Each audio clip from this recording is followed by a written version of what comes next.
परंपराओं से पहले की दिनचर्या को फ़ॉलो करते हुए 2 बार 3 बार सुबह का ब्रेकफ़ास्ट, फिर लंच, फिर शाम का स्नैक्स, फिर इवनिंग नाइट में डिनर, ये सब कुछ करते आते थे। और बीमार पड़ने में भी थोड़ा बहुत सँभलते हैं, लेकिन फिर से उसी में आ जाते हैं। ये कितना एक हुँ, ह्यूमन हुँ। बॉडी के लिए कितना रिक्वायरमेंट इसकी हमारी बॉडी के डेली मील कितनी टाइम लेनी चाहिए, तो इसके ऊपर आप क्या कहना चाहेंगे? अच्छा, कितनी बार खाएँ? हाँ, हमारे ग्रंथों में भी वर्णित है कि वाक़ई जो एक बार खाता है, पूरे 24 घंटे में 1 बार खाता है, वो कौन-सा खाना जो सेकेंडरी भी जिसमें इंक्लूडेड है, तो वो योगी है। वो हल्का-फुल्का रहता है, वो योगी है। हुँ, वाक़ई जो 2 बार खाता है, वो भोगी है और जो हुँ, 3 बार खाता है, जैसा आपने कहा कि सुबह भी हमारी परंपरा है, फिर दोपहर में भी परंपरा है, शाम को भी है।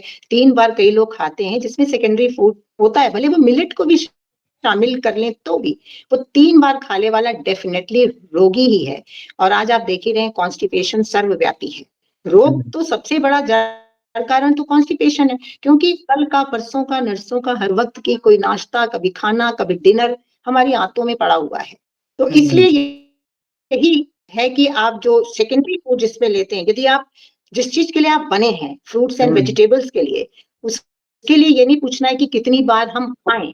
एक बच्चा जब छोटा होता है, तो वो क्या पूछता है कितनी बार मैं खाऊँ? वो उसको जब भूख लगती है तब वो माँ के साथ अटैच होता है और अपना फूड ले लेता है ना? और एक बड़े जब हो जाते हैं तो उन्हें हर चीज़ की नॉलेज चाहिए, कितनी बार खाएँ? ये तो आप ही बताएँगे ना कितनी बार खाएँ? खूब बताएगा, आपको भूख कितनी बार लग रही है, वो भी अवस्था के मुताबिक भूख लगती है।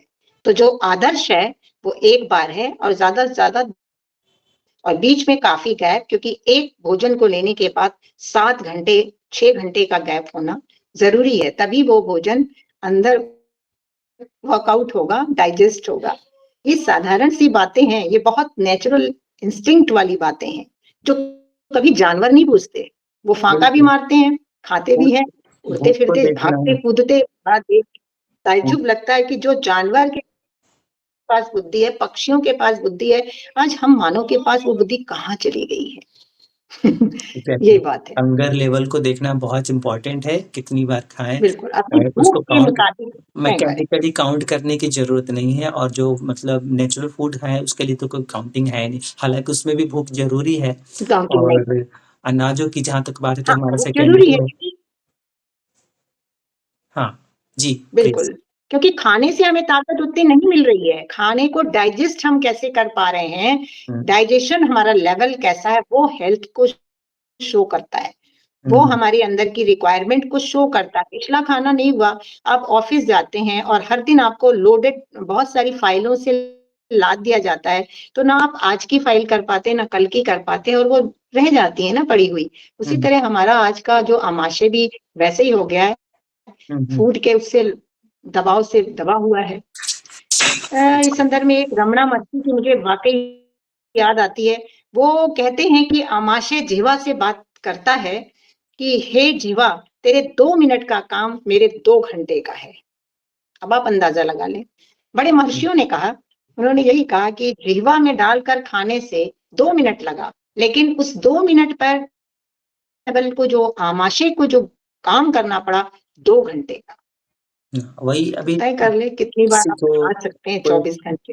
जी, बिल्कुल सही और अभी मैं यही देखता है। हूँ कि कई अ, अगर हेल्थ इश्यूज़ है तो भी लोग वही रूटीन में लगे रहते हैं, वही ब्रेकफ़ास्ट, नाश्ता, डिनर, लंच करते रहते हैं। तो ये बहुत समझने की ज़रूरत है, अपनी भूख को देखना है। नेक्स्ट हमारा एक डाउट्स है अ, उम, कॉम्बिनेशन को लेकर के क्योंकि जो आई थिंक फूड हैबिट ही तो सारी चीज़ों की wrong habit, wrong cooking wrong choice of food यही सब चीज़ तो बीमारियाँ हैं और कहाँ से आती हैं? तो जो हम